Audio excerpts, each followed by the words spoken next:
In the hills of Piedmont, there's a little village called La Morra that looks straight out of a painting. But what's it really famous for? Some of the best wine in the world, Barolo, which is also known as the king of wines. We're going to be spending a weekend here to sip, swirl, and soak in all of the views. And trust me, in this region, the scenery is just as intoxicating as its wine. Let's get sipsy, y'all.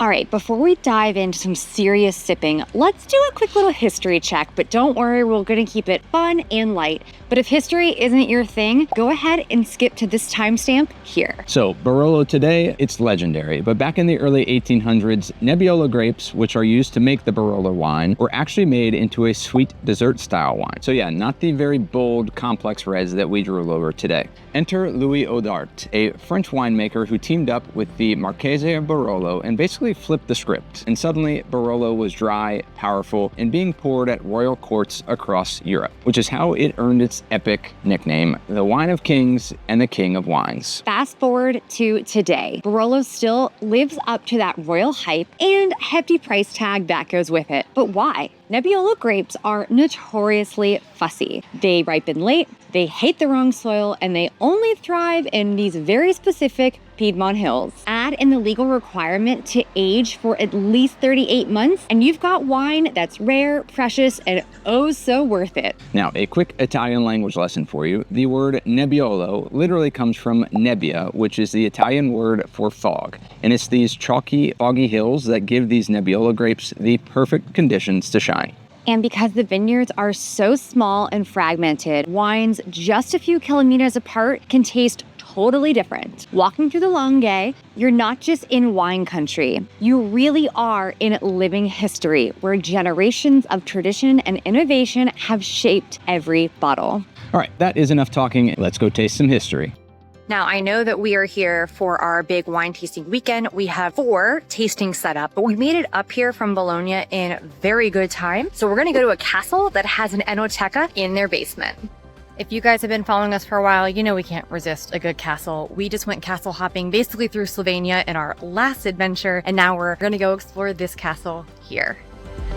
Castello di Grinzane Cavour is a real-life fairy tale castle right in the heart of the Langhe. Built way back in the 14th century, it became famous as the home of Camillo Benso, the Count of Cavour, one of Italy's founding fathers and a very passionate advocate for the Barolo wine. He basically put Piedmont wine on the map, and this castle was his headquarters for experimenting and promoting the region's wines. Today, the castle houses a wine museum, tasting rooms, and even a library dedicated to the history of Italian viticulture. Of course, we're here for the fun part, tasting some of the region's finest Barolo while soaking in the views of the Langhe Hills. And let's be real, sipping world-class wine from a castle with this much history, that's the kind of experience that we live for. The castle is €8 to visit, and parking is available at the foot of the castle and in the parking lots on Via Briccio.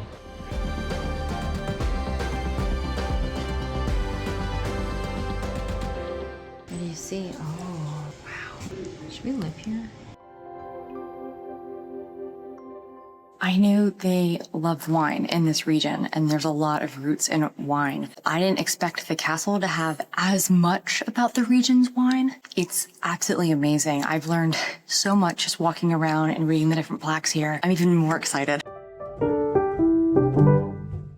And now, the moment we've been waiting for. I'll tell you, reading about all that wine definitely makes you thirsty.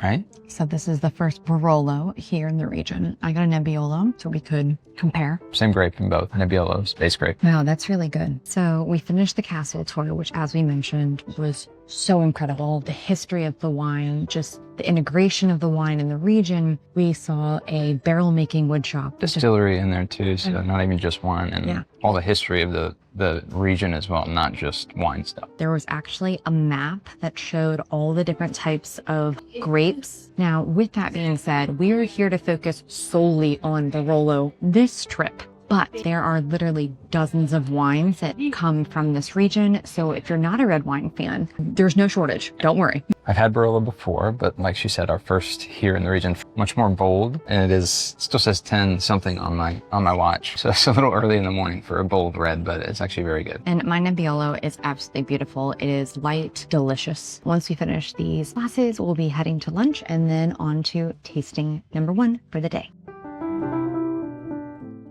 This castle also has an open air museum that takes visitors through a vineyard with signage that you know what you're looking at and you can learn more about wine. Super impressed. We really just are. Like, we knew the castle was going to be great. We knew there was wine, but we didn't understand it was this in depth. And I'm so happy we stopped. Highly recommend the stop.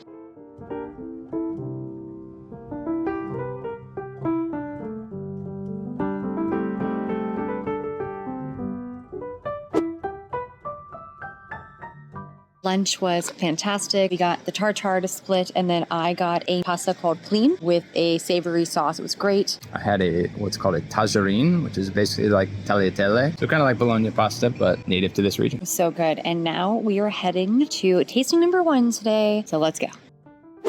Cantina Mascarello Michele has been part of the Langhe landscape since 1927 when it was founded by Maria Mascarello, a woman running a winery in the 1920s. That's almost unheard of for that time. It was very bold, and Maria set the tone for generations that followed. Since then, the winery has remained family-run for nearly a century, passing through the different generations and staying true to its philosophy of producing the best small-batched, high-quality wines for the individual wine lover. Beneath an 18th century house, massive oak barrels line the underground halls where Barolo patiently ages, getting ready for its glass. And honestly, there's no better place to taste it than right here, just above the cellar. For 35 euros per person, we'll journey through 6 of their wines, starting from a young white all the way up to the iconic Barolo Classico.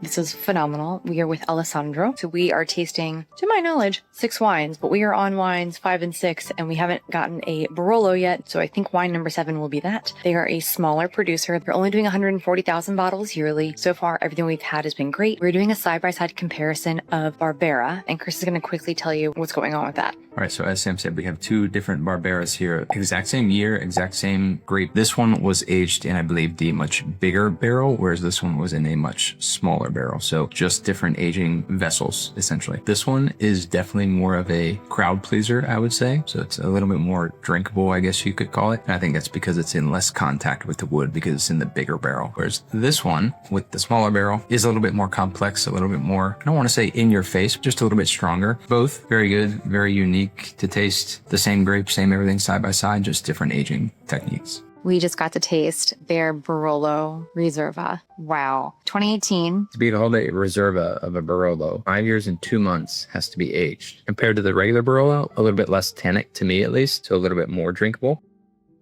The tasting we reserved was the classical, as we mentioned earlier, 6 wines. We've got 9.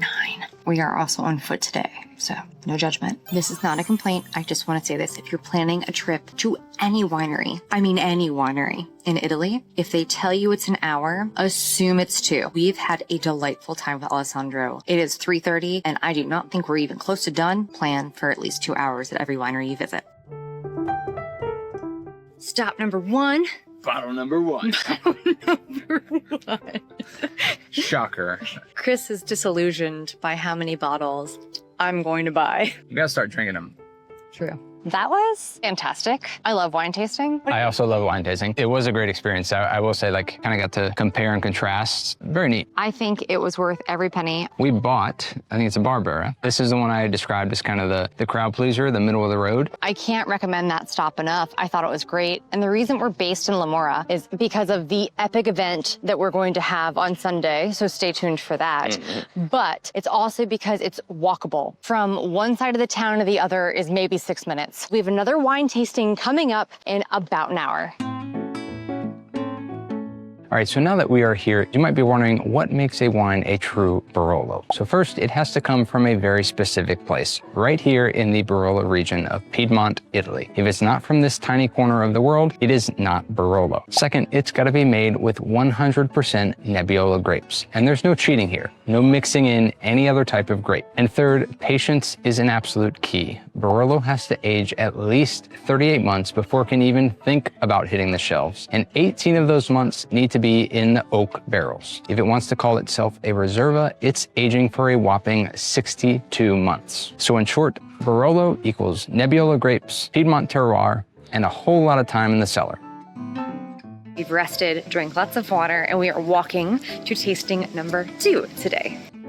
Next up, we're visiting Poderi Macarini, a family winery in Morra that has been making Barolo for 6 generations. It all started in the mid-19th century with General Sebastiano Macarini, what an Italian name, who began making Nebbiolo as Barolo for his own table and as a gift for receptions at the Savoy court. Talk about wine with the royal seal of approval. Over the decades, the family helped shape Barolo as we know it today. From creating the consortium of typical wines of Barolo and Barbaresco in the 1930s, all the way to pioneering vineyard-specific labeling, the Macarinis have always been just a little bit ahead of the curve. Fast forward to the 1990s, and Luisa and her husband Manuel officially launched Poderi Macarini, expanding the vineyards and modernizing production while staying true to the family's tradition. And today, the next generation is already stepping in, making sure that this Barolo legacy keeps on rolling.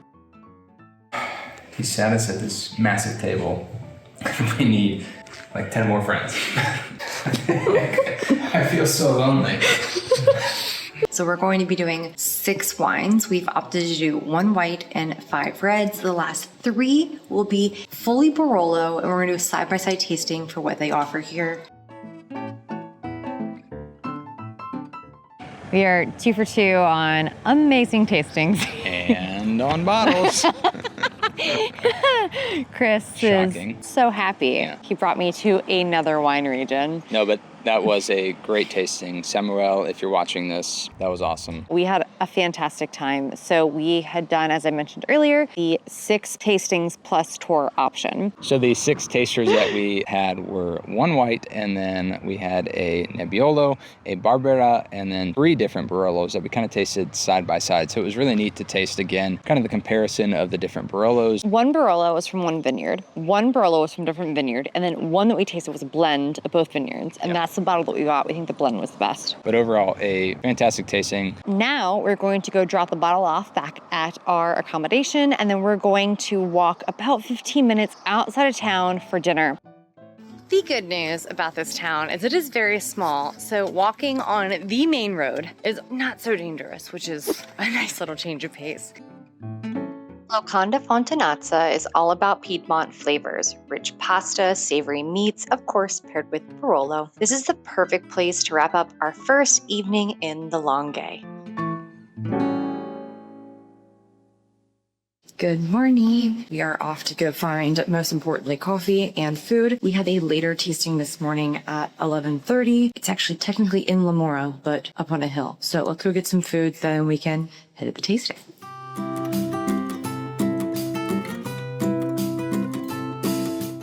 Wine tasting number 1 today. Let's do this.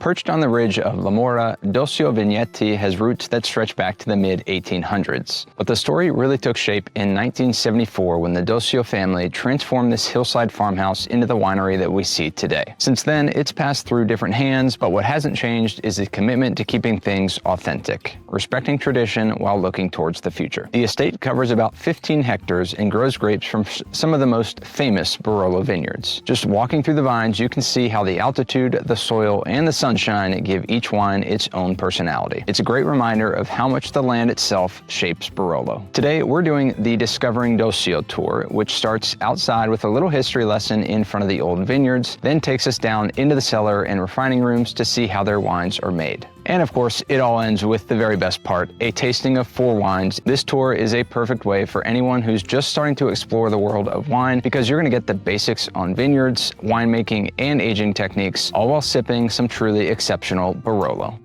We just finished the vineyard tour and the cellar tour. We started with some bubbles because I love how Italy always likes to start with bubbles. And now we're gonna get into the tastings. Leaving, look at what Chris is carrying. Baby. Bottle number 3, winery number 3. This winery was supposed to be a 1-hour tasting. We've been here for 2 hours. This is why, as I mentioned earlier, we spaced these out this trip because I've learned from past mistakes. I loved this tasting. Got to go through the vineyard. We went physically through the vines. Super cool. Bugs weren't cool. This view knocks your socks off. Honestly, this might be the best view we've had from a winery with the mountains. And we also learned that those mountains are from France. They're not even Italian mountains. They're French mountains. They are from France, yes. Shut up. They are French mountains. They are not part of the Italian mountain range here. But the wine itself, super good. We had so many. I thought this was only 4 wines. We drink a lot more than 4. How many do we have? It's 7 in total. Because we had one during the tour, kind of like a welcome drink almost. 3 different Barolos, one of which is here in the box. Yeah, which, by the way, is a 2009. So we're super excited about that. We need to go find lunch, which is not planned. Now, most of these little towns have between 4 and 8 restaurants per town. A lot of them feel more formal sit down, and I'm like feeling pizza sandwich right now. Where are you at? That's where I'm at. So I'm always there. So we're going to go find a quick lunch, and then we have about an hour and a half before our next tasting, which is at 3.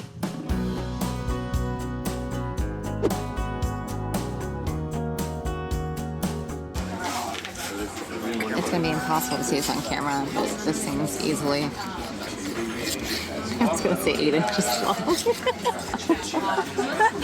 There's just no appropriate way to talk about salami when it's this shape, but we're very excited about it. We unfortunately had kind of a eat and dash situation. We paid the bill, for clarity, but we needed to eat really quickly. We had roughly a half hour to eat, and now we're heading off to the next tasting. This is the last scheduled tasting that we have today. It is at Vietti Winery. I believe we're just doing a tasting. I do not believe we have a tour scheduled, but I can't remember, so we will find out together.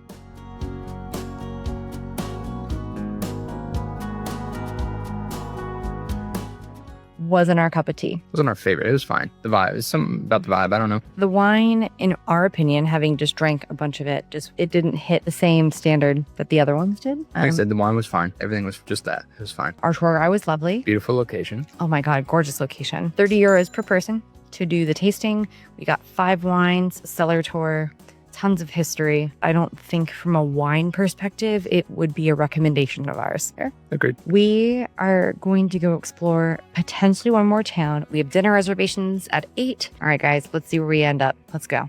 We made it to the town of Barolo, which is the OG town, produced to the wine that we have been drinking this weekend. This town is super small, but we wanted to stop by Barolo because this is where all the magic started.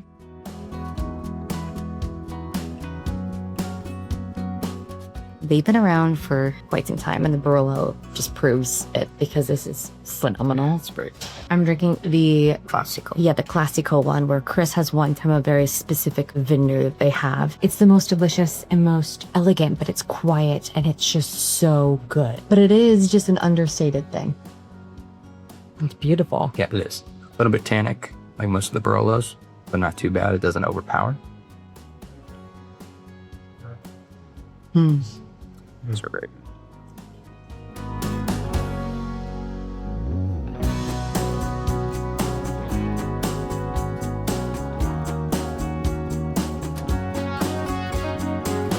We did not buy a bottle at Vietti, but we did buy a bottle here. Borgogno. It was really good. They make such good wine. So we have just left Barolo, and we're heading back into La Morra to park for the night and then explore the town a little bit more. We just watched one of the most beautiful sunsets from our room balcony, and now we are heading to dinner for the evening. This restaurant came highly recommended from our receptionist, which was great because I had reservations there from when we booked this place.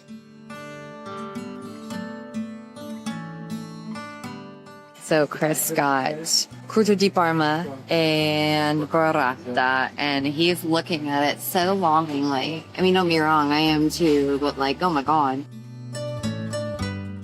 Dinner was awesome. Yeah, that was great. So for my first course, I got a local dish. It was veal, but it came with the tuna sauce. When I think of tuna, I think of the canned tuna from the States, and that's not at all what it tasted like. Mayonnaise heavy, but a little bit of a fish flavor. Really, really good. It is very traditional for this part of the country. And then for my main, I got the risotto with mushrooms. So good. And I had some pork. It was a fillet of pork. Delicious. Potatoes, vegetables, very, very good. It was all very simple, I felt like, but all very, very good and quick, easy. People were super nice. Beautiful setting. We're right across the street, so if you can see behind us, this is basically what we had So cool. at dinner. Yeah. Beautiful.